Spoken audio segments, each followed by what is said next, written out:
Welcome back to the Now Morning Show at 6:22 a.m. and our first conversation this morning, we're focusing on NIHERST and TTMAG harnessing artificial intelligence for the future of tourism webinar. This morning, joining us in studio to share more is Mandela Sealy, Research Officer from NIHERST, and Ajmal Nazir, Director of TTMAG. Good morning, gentlemen, and welcome. Good morning. Thanks for having us. How are you doing this morning? Good, thanks. And you? I'm wonderful, and it's a pleasure to have both of you here, especially for such a refreshing conversation. We see AI is definitely now taking over the landscape. Yes. So it's important that we see how we can marry it to every sector of society. In light of that, if we could start with you this morning, let's talk a little bit about this upcoming webinar. What exactly, I guess, brought this choice out to have a webinar with AI and tourism? Well, we realize that people need to understand the need for AI in tourism because we've been doing a lot of research within that field, because we have a research project called the Sectoral Innovation Mapping of Tourism in Trinidad and Tobago. Okay. And within that, we came across AI in tourism. And then the acting president of NIHERST, Ms. Julie David, she's also a director of TTMAG. So she realized that since they put out a webinar on AI in different sectors, it'll be perfect to kind of merge the two.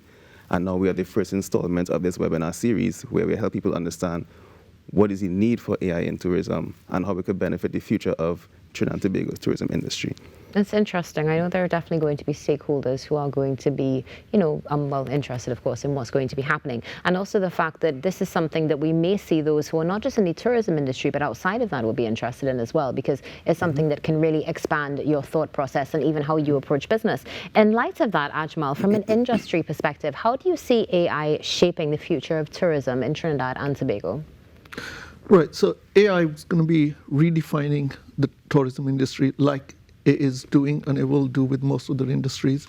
The way we engage with potential visitors, hyper-personalization is going to take place, better data analysts being able to identify what type of visitors we're getting, forecasting what to expect. It should also help with the restaurants, the hotels, already in terms of maintenance and proactive maintenance in predicting what needs to happen in the hotels and everything. So that's going to be taking place in translation and concierge services for visitors that are coming. So there'll be a huge transformation that's going to be happening. The trend has started. It's taking place slowly. The technologies are being developed, and we should start seeing an influx over the next few years. And it's definitely something that I know, as you mentioned that, of course, you're speaking about the entire hospitality industry as well, and how we're going to be able to see that expand and also expand our businesses here in Trinidad and Tobago. In light of what Ajmal just shared with us this morning, can you share with us some of the key AI technologies that are going to be spoken about and, let's say, also expanded on during the webinar? Yeah, so two main types of AI technologies we're going to talk about are the purely digital, which are known as the software-based AI, and also the digital physical hybrids, which could be a device also with the AI software. So we call those robots. So in terms of an example of a purely digital will be the AI chatbots or a AI travel assistant, which you can enter based on your personal data. This AI travel assistant will let you know what to pack, what's the best hotel for you to go to, what tours to go on. It'll basically replacing the jobs of a travel agent.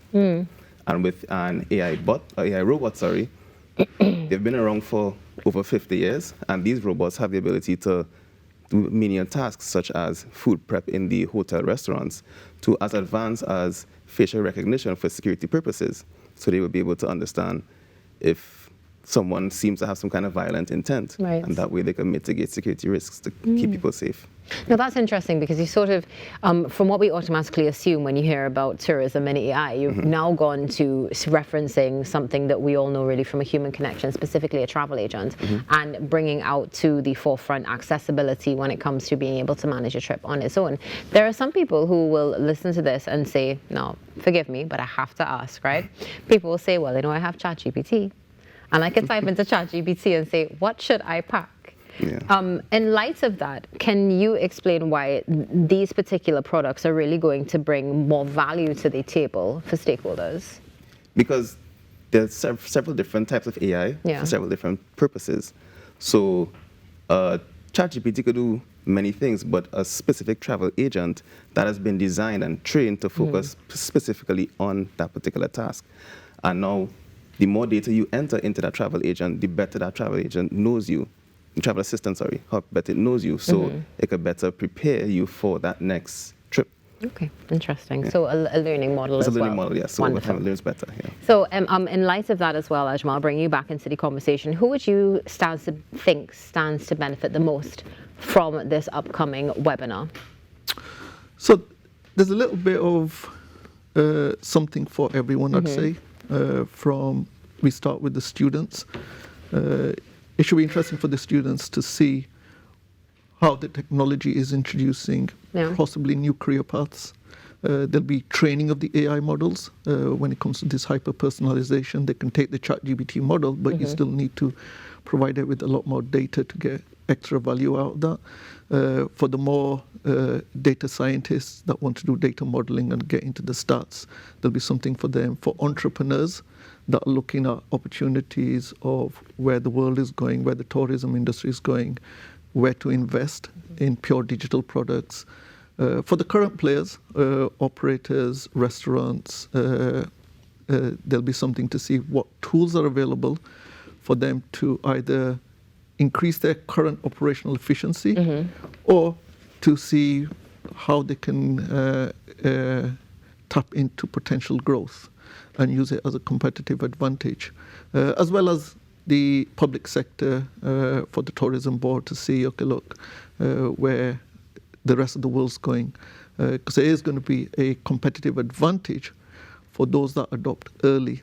And for those that lag, it'll be more of a neutralizer so they can just come back on par. And definitely something that we do need to consider because, I mean, for example, Tobago, one of the most beautiful places, people travel from all over the world to come. And once we can get ahead of that, then we should be good to go. Once it's adopted, of course. But something that you would have mentioned, particularly Mandela, would have been something that I know it would have piqued a lot of people's interest when you mentioned, again, the travel agent, which brings back the consistent question of, am I going to lose my job? Is AI going to replace me?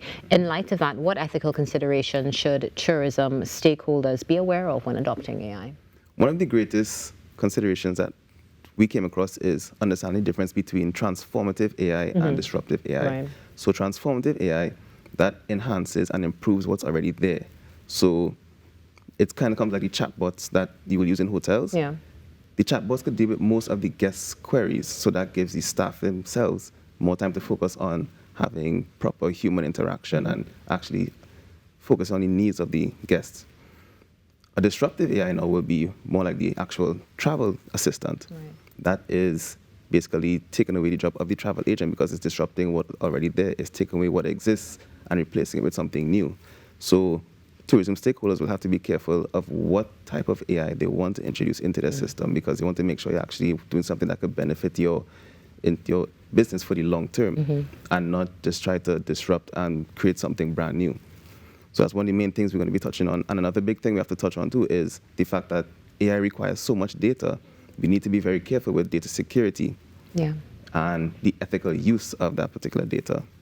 So these are some of the main things that will be coming out within our webinar. And something that's definitely positive, and it's a critical conversation that does need to be had, because many times when we do have conversations with those who are invested in AI or bringing it to the fore, we hear it brushed across. So good to the team for being able to bring that to the forefront and understand that we're already allaying fears from the beginning and looking at how we can transform and elevate businesses and, of course, our economy at the same time. Mandela, where can we get more information about this upcoming webinar? You go to NIHERST.gov.tt. Spots are filling up very quickly. We only have 300 spots, and more than half already taken. People are coming from far and wide to join this webinar. Excellent. So get your spot as soon as possible. And is there any contribution to register for the webinar?